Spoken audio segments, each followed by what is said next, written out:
হাদিসের মধ্যে আছে তারাকতু ফিকুম আমরাইন লান তাযিল্লু বা তামাসসাকতুম বিহিমা কিতাবুল্লাহি ওয়া ইতরাতি। দুইটা জিনিস তোমাদের কাছে তৈয়া যায়, একটা হইল আল্লাহর কিতাব, আরেকটা হইল নবীর আওলাদ। বুঝা গেল? আমার নবীর আওলাদের একটা বৈশিষ্ট্য আছে না নাই? মাত্র না আছে। সেই নবী করিম সাল্লাল্লাহু আলাইহি সাল্লামের আওলাদের মধ্য থেকে এখন আমরা আর আপনারা সামনে আইতে আসুন আস্তাদ মদনী দামাত বারাকাতুহুম আলিয়া ইনশাআল্লাহ আইবা, ইনশাআল্লাহ আইবা। আসলে তান সাক্ষাতের জন্যই আপনারা এই জমজমাট।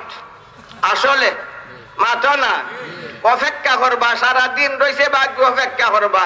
একটা হাদিসের মধ্যে আছে মান তাজুত আনতুম ফি সালাতিন মান তাজারতুমুস সালাহ, আনতুম ফি সালাতিন মান তাজারতুমুস সালাহ। যতক্ষণ পর্যন্ত নামাজের অপেক্ষা করবাই, নামাজ পড়তায় না বইয়া থাকবাই, নামাজের মানসিক প্রস্তুতি বইয়া রইলাই, ততক্ষণ পর্যন্ত আল্লাহ তাআলা আপনারে মকবুল নামাজের সওয়াব দিবা।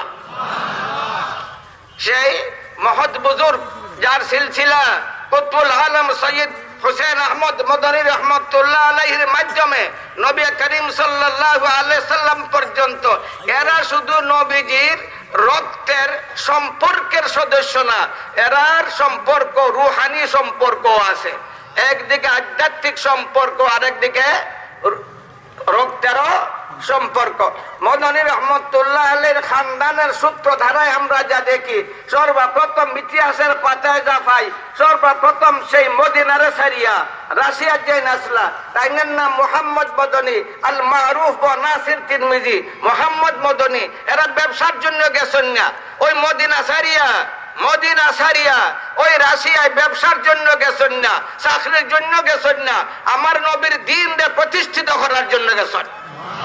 সেই মোহাম্মদ মদনী আল মারুফ ও নাসির তিরমিজি রহমতুল্লাহ আলাইহি তান আওলাদ হল তেকিয়া আইলা সৈয়দ আহমদ তুখতা তিমসালে রসুল সাল্লাল্লাহু আলাইহি ওয়াসাল্লাম লাহোর আইলা, এর নাম আহমদ তুখতা, উপাধি হইল তিমসালে রসুল। এর কারণ লেখছেন এক বুজুর্গ একবার নবীজিরে স্বপ্নে দেখলা, স্বপ্নে দেখা নবীজিরে জিকাইলা, ইয়া রাসূলুল্লাহ আপনার মতো আপনার উম্মতের মাঝে কেউ আসেনি? নবী করিম সাল্লাল্লাহু আলাইহি সাল্লামের স্বপ্নের মধ্যে জবাব দিলা, হ্যাঁ আছে, আমারে যদি দেখতে চাও তাহলে আহমদ তুখতারে দেখিলাম। এরপর থেকে সৈয়দ আহমদ তুখতা তিমসালে রসুল তার উপাধি হয়েছে।